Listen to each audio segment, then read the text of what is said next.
नमस्कार दोस्तों, स्वागत है आपका आज की 10 सबसे बड़ी खबरों में। तो दोस्तों जानते हैं पहली बड़ी खबर। यूपी इलेक्शन 2022 संयुक्त किसान मोर्चा की हुई बैठक। राकेश टिकैत ने बीजेपी का जिक्र करते हुए यूपी चुनाव को लेकर की अपील। जी हां दोस्तों, संयुक्त किसान मोर्चा ने गुरुवार को बैठक की। इस बैठक के बाद किसान मोर्चा के सदस्यों ने प्रेस कॉन्फ्रेंस कर कहा कि विधानसभा चुनाव में किसान विरोधी बीजेपी को सजा देना होगा। बीकेयू नेता राकेश टिकैत ने कहा कि बजट से बहुत उम्मीद थी लेकिन नुकसान हुआ है। उत्तर प्रदेश में हमारा सभी से यह सवाल रहेगा, जो भी वोट मांगने आएंगे उनसे पूछेंगे कि उन्होंने किसानों के लिए क्या किया। भारतीय किसान यूनियन के नेता ने कहा कि एक पर्चा देंगे वोटर्स को जिसमें कई सारे सवाल होंगे। सभी वोट मांगने वालों से उसमें हाँ या ना में जवाब लेंगे। उत्तराखंड में भी ये पर्चा लोगों को बांटेंगे जिसमें हमारे सवाल हैं। इसका जवाब वोट मांगने आए सभी से लेंगे। इन जवाबों के आधार पर वोटर खुद तय करेगा कि किसको वोट देना है। राकेश टिकैत ने ट्वीट पर एक बयान भी जारी किया। इसका शीर्षक है, इस चुनाव में किसान विरोधी बीजेपी को सजा दें। वहीं योगेंद्र यादव ने कहा कि संयुक्त किसान मोर्चा को इस चुनाव में किसान विरोधी सरकार के खिलाफ मोर्चा खोलने पर मजबूर किया गया है। इसके बाद दोस्तों अगली बड़ी खबर। अमेरिका में कोरोना के मामलों में 52% तक की कमी। नई मौतों की वजह से टेंशन है बरकरार। जी हां दोस्तों, दुनिया के ज्यादातर देश अभी भी कोरोना वायरस महामारी से जूझ रहे हैं। अमेरिका पर कोरोना वायरस का प्रकोप शुरू से ही देखने को मिला है। यहाँ डेल्टा के बाद ओमिक्रॉन वेरिएंट से भी तबाही अपने चरम पर है। हालांकि अब अमेरिका वालों के लिए राहत भरी खबर है, क्योंकि पिछले एक हफ्ते से आंकड़ों पर नजर दौड़ाई जाए तो कोरोना के नए मामलों में 52% तक की कमी आई है। बुधवार को 3.46 लाख से ज्यादा मामले दर्ज किए गए। इसी बीच मौतों के आंकड़े डराने वाले हैं, जहां 3,365 लोगों ने इस खतरनाक वायरस की वजह से अपनी जान गंवा दी। दोस्तों, अमेरिका क्यों कोरोना वायरस से सबसे ज्यादा प्रभावित है, इसका अंदाजा इस बात से ही लगाया जा सकता है कि अब तक इस देश में 7.6 करोड़ से ज्यादा संक्रमण के मामले मिल चुके हैं। यह पूरी दुनिया में किसी एक देश का सर्वाधिक आंकड़ा है। इसके अलावा अमेरिका में कोरोना से मौतों की संख्या भी अन्य किसी देश के मुकाबले सबसे ज्यादा है। यहां 9 लाख से ज्यादा लोग अब तक अपनी जान गंवा चुके हैं। इसके बाद दोस्तों अगली बड़ी खबर। टीएमसी सांसद महुआ मोइत्रा का तीखा तंज। बीजेपी ने चुनाव में हार के डर से कृषि कानून लिए वापस। भाषण से पहले किया ट्वीट, गोमूत्र पीकर आए।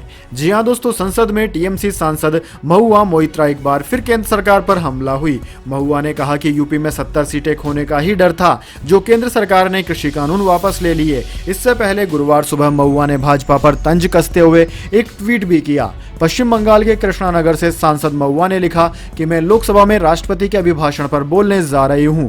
बीजेपी से कहना चाहूंगी कि वो अपनी हैकलर टीम बाधा डालने वाले लोगों को तैयार कर ले और गोमूत्र के कुछ शॉट भी पी कर आए। महुआ सदन में 14 मिनट लगातार बोली। उन्होंने कहा कि यह सरकार इतिहास बदलना चाहती है, वह भविष्य से डरती है और वर्तमान पर अविश्वास करती है। राष्ट्रपति अपने संबोधन की शुरुआत में स्वतंत्रता सेनानियों के बारे में बोलते हैं, जिन्होंने भारत के अधिकारों को सुरक्षित किया, लेकिन यह सिर्फ जुमला है। महुआ ने आगे कहा कि आपने हमारे अन्नदाता पर विश्वास नहीं किया, जिन्होंने बार बार कहा कि कृषि कानून न लाएं। मुझे लगता है कि आपको 700 से ज्यादा किसानों की मौत का कोई पछतावा नहीं था। जैसे ही चुनाव नजदीक होते हैं आप पगड़ी पहन लेते हैं और गठबंधन की पेशकश करते हैं, लेकिन इस बार चौधरी भूलेंगे नहीं।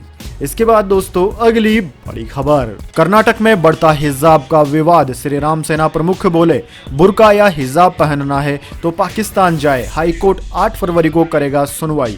जी हां दोस्तों, उडुपी के स्कूल से शुरू हुआ हिजाब विवाद पूरे कर्नाटक में फैल गया है। मामले को लेकर छात्राओं ने हाईकोर्ट में याचिका लगाते हुए कहा कि इस्लाम में हिजाब अनिवार्य है, इसलिए उन्हें इसकी अनुमति दी जाए। वहीं हुबली में श्री राम सेना के प्रमोद मुतालिक ने कहा कि क्या आप भारत को पाकिस्तान या अफगानिस्तान बना रहे हैं? अगर बुर्का या हिजाब की मांग कर रहे हैं तो आप पाकिस्तान जा सकते हैं। इस मामले में मुस्लिम स्टूडेंट की याचिका पर कर्नाटक हाईकोर्ट 8 फरवरी को सुनवाई करेगा। गुरुवार को कोर्ट ने जस्टिस कृष्णा एस दीक्षित की बेंच ने यह आदेश दिया।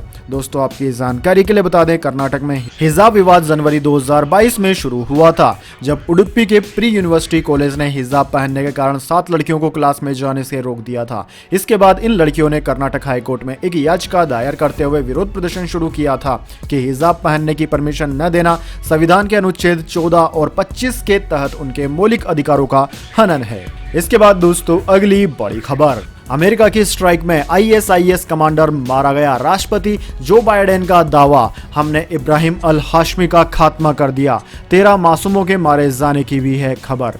जी हां दोस्तों, सीरिया में अमेरिकी स्पेशल फोर्स की एयर स्ट्राइक पर राष्ट्रपति जो बाइडेन का बयान आया है। बाइडेन के मुताबिक एयर स्ट्राइक में इस्लामिक स्टेट का कमांडर इब्राहिम अल हाशमी अल कुरैशी मारा गया। शुरुआत में इस हमले में 13 आम लोगों के मारे जाने की खबर सामने आई थी। इसके बाद बाइडेन का बयान आया। हालांकि न्यूयॉर्क टाइम्स कुछ अलग ही कहानी बयान कर रहा है।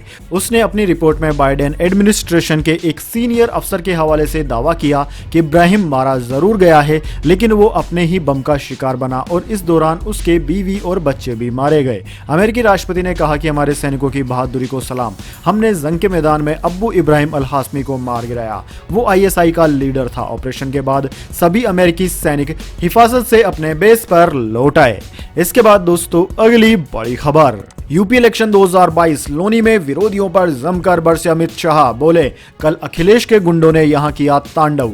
जी हां दोस्तों, यूपी में चढ़े सियासी पारे के बीच गृह मंत्री अमित शाह ने आज लोनी में एक जनसभा को संबोधित किया। इस दौरान उन्होंने विरोधियों पर जमकर सियासी वार किए। उन्होंने इस दौरान कहा कि कल अखिलेश बाबू यहां आए तो उनके गुंडों ने यह तांडव किया। मैं आज उनसे कह कर जाता हूं कि अपने आप में रहिएगा, घर में रहिएगा, क्योंकि ये भाजपा की सरकार है। हमने 2017 में कहा था कि उत्तर प्रदेश में भाजपा की पूर्ण बहुमत की सरकार बनाओ, हम यूपी में माफिया का नामो निशान खत्म कर देंगे। योगी सरकार ने उत्तर प्रदेश में माफियाओं को चुन चुनकर यूपी से बाहर निकालने का काम किया है। गृह मंत्री अमित शाह भाजपा प्रत्याशी नंद किशोर गुर्जर के पक्ष में लोनी में रैली करने पहुंचे। दोस्तों, अमित शाह ने कहा कि 2022 का ये चुनाव माफियाओं को चुन चुनकर समाप्त करने का है, युवाओं के उज्जवल भविष्य का चुनाव है। राम प्यारी के नेतृत्व में तैमूर लंग को भगाया, लोनी वीरों की भूमि है। इसके बाद दोस्तों अगली बड़ी खबर, 17 साल में पहली बार फेसबुक यूजर्स घटे। पिछले 3 महीने में ही 5 लाख लोगों ने छोड़ा फेसबुक। जकरबर्ग का आरोप, इसके लिए एप्पल और गूगल हैं जिम्मेदार। जी हां दोस्तों, फेसबुक यूजर्स को लगता है कि कंपनी का नया नाम मेटा पसंद नहीं आया। मेटा की ओर से जारी तिमाही रिपोर्ट के अनुसार फेसबुक ने 2021 की चौथी तिमाही में पिछली तिमाही के आधार पर आधा मिलियन यानी कि करीब 5 लाख ग्लोबल डेली यूजर्स को खो दिया है। फेसबुक की शुरुआत 2004 में हुई थी। 2004 के बाद उसके लिए यह पहला ऐसा मौका है जब उसके डेली एक्टिव यूजर्स में गिरावट रही है। इस दौरान कंपनी के मुनाफे में भी गिरावट देखी गई। दोस्तों, मेटा की रिपोर्ट्स के मुताबिक व्हाट्सएप और इंस्टाग्राम के लिए यूजर्स ग्रोथ भी ना के बराबर रही। मेटा के लिए 2021 कई विवादों से घिरा हुआ भी रहा। बीते साल उसकी पॉलिसी को लेकर कई बड़े से हुए थे। यही वजह रही कि 17 साल में पहली बार फेसबुक के यूजर्स और इनकम दोनों में गिरावट देखने को मिली है।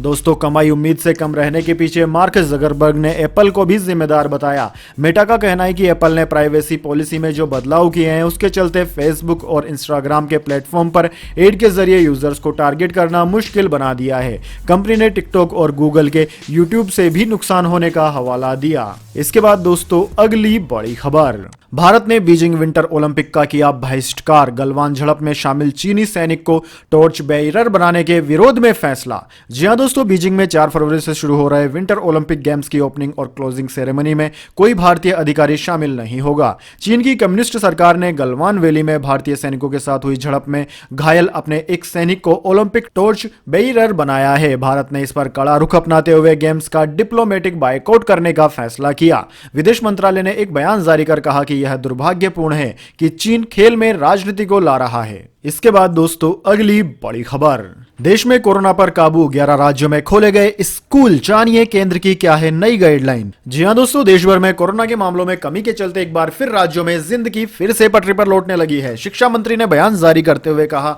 कि 11 राज्यों में स्कूल पूरी तरह खुले हैं और 9 राज्यों में बंद। इस बीच केंद्र ने इसको लेकर नए और संशोधित दिशा निर्देश और कोविड प्रोटोकॉल जारी किया। इसका पालन स्कूल कॉलेज के फिर से खोलने के दौरान किया जाना है। विस्तृत चर्चा के बाद केंद्र ने स्कूलों के लिए ये दिशा निर्देश दिए हैं। दिशा निर्देशों में स्कूलों को फिर से खोलने और सोशल डिस्टेंसिंग के साथ सीखने की व्यवस्था को डेवलप करने पर जोर दिया गया है। केंद्र ने राज्यों और केंद्र शासित प्रदेशों को सलाह देते हुए कहा कि इन कोविड एसओपी और दिशा निर्देशों को पालन करने के साथ ही खुद के दिशा निर्देश तैयार करें। दोस्तों, केंद्र ने जो स्कूलों के लिए एसओपी तैयार की है वो कुछ इस तरह से है। स्कूल में उचित सफाई और स्वच्छता सुविधाओं को सुनिश्चित करना और निगरानी करना, छात्रों के बीच कम से कम 6 फीट की दूरी बनाए रखना, staff room, office area, assembly assembly hall और अन्य कॉमन एरिया में हर समय सोशल डिस्टेंसिंग का पालन करना। स्कूलों को सलाह दी जाती है कि वह कोई भी स्कूल कार्यक्रम न करें जहां सोशल डिस्टेंसिंग संभव न हो। सभी छात्रों और कर्मचारियों को फेस कवर मास्क पहनकर स्कूल आना चाहिए और इसे पूरे दिन पहनना चाहिए। मिड डे मील के वितरण के दौरान सोशल डिस्टेंसिंग को बनाए रखा जाना चाहिए क्योंकि छात्रों को अपना मास्क उतारना होगा। इसके बाद दोस्तों अगली बड़ी खबर, रेल यात्री ध्यान दें, यह नियम तोड़ा तो खानी पड़ेगी जेल की हवा। एनजीटी ने जारी किया आदेश। जी हां दोस्तों, भारतीय रेलवे दुनिया का चौथा सबसे बड़ा रेल नेटवर्क है। हर दिन करोड़ों लोग ट्रेन में सफर करते हैं। इस दौरान कई लोग रेलवे स्टेशन पर चिप्स खाने पीने की दूसरी चीजों के रेपर या फिर कोई और चीज बिना सोचे समझे इधर उधर फेंक देते हैं। अगर आप भी ऐसा करते हैं तो दोस्तों आपको सावधान होने की जरूरत है, क्योंकि दोस्तों रेलवे स्टेशन पर गंदगी फैलाने वालों के खिलाफ अब रेलवे एक्शन करेगा। इतना ही नहीं, इस आदत के चलते आपके खिलाफ पुलिस में केस दर्ज भी हो सकता है और आपको जेल भी जाना पड़ सकता है। जी हां दोस्तों, एनजीटी ने हाल ही में रेलवे को आदेश दिया था कि वे अपने स्टेशन को साफ सुथरा रखे। इसके बाद रेलवे ने अपने नियमों में बदलाव करके प्लेटफॉर्म पर गंदगी फैलाने वालों के खिलाफ मुकदमा दर्ज कर जेल भेजने की तैयारी की है। अभी तक सिर्फ जुर्माना वसूल कर ही संबंधित व्यक्ति को छोड़ दिया जाता था। दोस्तों आपकी जानकारी के लिए बता दें, रेलवे ट्रैक को गंदगी से मुक्त करने के लिए अलग से फ्लाइंग स्क्वाड बनाया गया है जो समय समय पर सरप्राइज चेकिंग करेगा। साथ ही जोन के आला अफसरों को भी निरीक्षण की हिदायत दी गई है। नॉर्दर्न रेलवे के आदेश के बाद यह व्यवस्था कई स्टेशनों पर लागू भी कर दी गई है। इसके बाद दोस्तों अगली बड़ी खबर, हरियाणा में निजी नौकरियों में 75% आरक्षण पर रोक। हाईकोर्ट ने खट्टर सरकार के आदेश पर स्टे लगाया। प्राइवेट सेक्टर ने दी चुनौती। जी हां दोस्तों, पंजाब हरियाणा हाईकोर्ट ने हरियाणा सरकार को राज्य के निजी सेक्टर की नौकरियों में 75% रिजर्वेशन लागू करने वाले एक्ट के तहत कार्यवाही करने से रोक दिया है। फरीदाबाद इंस्टीट्यूट एसोसिएशन की याचिका पर सुनवाई करते हुए यह स्टे लगाया गया। इससे पहले इस मामले में हरियाणा सरकार की ओर से भी अपना पक्ष रखा गया, लेकिन उनकी दलीलों से हाईकोर्ट संतुष्ट नहीं हुआ। दरअसल दोस्तों, मुख्यमंत्री मनोहर लाल खट्टर की सरकार ने Haryana state employment of local candidate act 2020 के तहत निजी सेक्टरों में नौकरियों में युवाओं को 75% रिजर्वेशन देने का ऐलान किया था। इस एक्ट से प्राइवेट सेक्टर नाराज था। सरकार ने नवंबर 2020 में इस एक्ट को नोटिफाई किया था। राज्य सरकार ने संबंधित एक्ट के तहत गत 15 जनवरी से कार्रवाई करते हुए एक आदेश जारी किया, जिसमें निजी सेक्टर की कंपनियों को 3 महीने में रिपोर्ट पेश करने को कहा गया था। इसके बाद दोस्तों अगली बड़ी खबर, भारत में 90 दिन में 23 लाख आईफोन बिके। फेस्टिवल सीजन में सबसे ज्यादा बिका, लोकल प्रोडक्शन का मिला फायदा। जी हां दोस्तों, भारत में आईफोन इस बार की तिमाही में सबसे ज्यादा खरीदे गए। Market research firm counter point के मुताबिक अक्टूबर दिसंबर तिमाही में आईफोन की बिक्री बढ़कर 23 लाख फोन की हो गई है, जो एक साल पहले की तुलना में 34% ज्यादा है। हालांकि इसी तिमाही में शाओमी के 93 लाख और सैमसंग के 72 लाख के फोन खरीदे गए। फोन बेचने के मामले में एप्पल भले ही पीछे है, लेकिन कमाई के मामले में यह दूसरी स्मार्टफोन कंपनियों से आगे है। इसकी वजह आईफोन की कीमत ज्यादा होना मानी जा रही है। एप्पल ने चौथी तिमाही में 2.09 अरब डॉलर यानी कि करीब 16,000 करोड़ रुपए की कमाई की, जबकि सैमसंग $2 मिलियन 15,000 करोड़ की कमाई के साथ दूसरे नंबर पर है। दोस्तों एप्पल की इस बढ़त की वजह भारत में ऑनलाइन स्टोर खोलने और आईफोन पर डिस्काउंट देने जैसी पहल मानी जा रही है।